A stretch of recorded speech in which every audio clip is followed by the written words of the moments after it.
Testing and assessment अगर हमारा scientific होगा, एक पर्टिकुलर पैटर्न पर होगा, ब्लूप्रिंट के अनुरूप होगा, तो वो स्कूल सिस्टम एक अच्छा और वाइब्रेंट माना जाता है। इसके लिए हम चेक पॉइंट्स लगाते हैं, और इन्हीं चेक पॉइंट्स में से एक है कि क्वेश्चन पेपर की एनालिसिस की जाए कि टीचर ने जो क्वेश्चन पेपर बनाया है वो हमारे ब्लूप्रिंट के हिसाब से है। ब्लूप्रिंट आपको पता ही होगा, सीबीएसई भी बनाता है। क्या होता है कि हम किस यूनिट को कितना वेटेज देंगे, और जो वेरी शॉर्ट आंसर टाइप कितने होंगे, मीडियम क्वेश्चन कितने होंगे, लॉन्ग आंसर टाइप कितने होंगे, ऑब्जेक्टिव कितने होंगे, ये भी हम डिसाइड कर देते हैं। उसी पैरामीटर्स के अंदर हम क्वेश्चन पेपर को सेट करते हैं। ये हमारा ब्लूप्रिंट हो जाता है। अब ब्लूप्रिंट तो प्लान तो आपने बना लिया, लेकिन क्या टीचर ने उसको फॉलो किया, ये दोबारा आपको चेक करने की ज़रूरत पड़ेगी। जब पेपर खुलता है, टीचर पेपर सेट करता है, तो हम एक जो हेड ऑफ डिपार्टमेंट है उसके पास भेजते हैं कि इसको एनालाइज करिए कि क्या ये पेपर हमारी प्लान के अनुरूप है।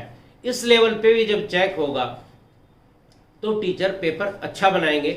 मैं ये जो टूल मैंने बनाया है, इसको आपको, इसमें सबसे ऊपर लिखा है question paper analysis, subject, name of the examination, date, paper setter उसका नाम, वेटर यानी चेक किसने किया, और class, maximum marks, time, analysed by, analysis किसने किया। देखिए ये आपके रिकॉर्ड में जाएगा।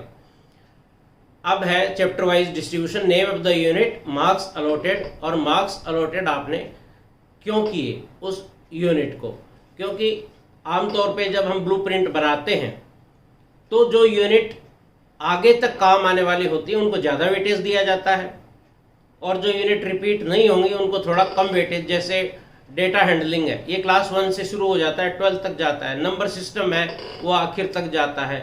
टेंस है, एक्टिव पैसिव वॉइस है, वर्ब फॉर्म्स है, ये आखिर तक चलता है। तो इनको हम थोड़ा सा ज़्यादा वेटेज देते हैं। अब क्वेश्चन पेपर हमारे पास आ गया, तो उसके अंदर हम क्या क्या चीज़ें चेक करते हैं। जैसे ब्लूप्रिंट के अनुरूप है, 1 मार्क के कितने क्वेश्चन हैं, 2 मार्क्स के कितने हैं, 4 मार्क्स के कितने हैं, 5 मार्क्स के कितने हैं, 6 मार्क्स के कितने हैं, न्यूमेरिकल कितने मार्क्स का है, और डायग्राम कितने मार्क्स का है।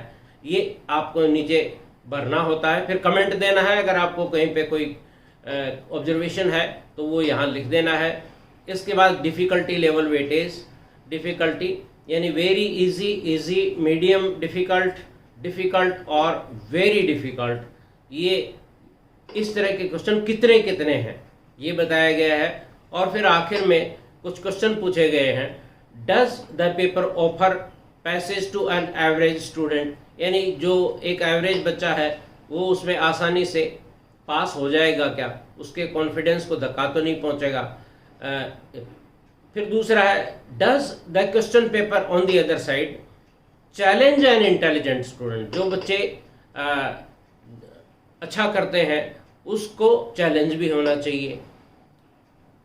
अब है questions based on concept which are asked indirectly, यानी कुछ तो क्वेश्चन हम वैसे ही पूछ लेते हैं जो चैप्टर के आखिर में दिए होते हैं, कुछ इनडायरेक्टली कि बच्चे को कंसेप्ट क्लियर है कि नहीं, वो पूछे गए हैं क्या, इसका आंसर देना है।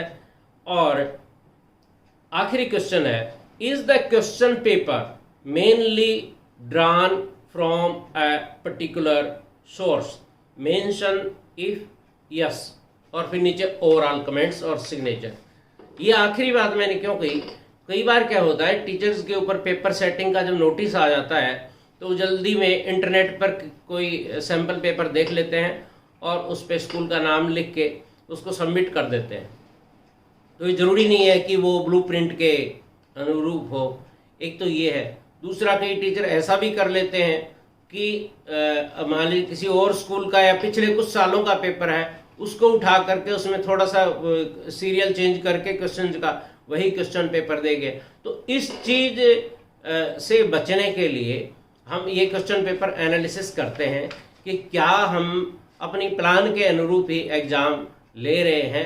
ये एनालिसिस जब आपके पास आ जाती है तो आपका जो स्कूल सिस्टम है वो सेल्फ इम्प्रूविंग होता है, क्योंकि जब टीचर्स को ये पता होता है कि क्वेश्चन पेपर एनालाइज होगा तो फिर वो बनाते ही अच्छे तरीके से हैं। आज बस इतना ही। मुझे सुनने के लिए आपका बहुत बहुत धन्यवाद। आपका दिन बहुत ही शानदार गुजरे। नमस्कार।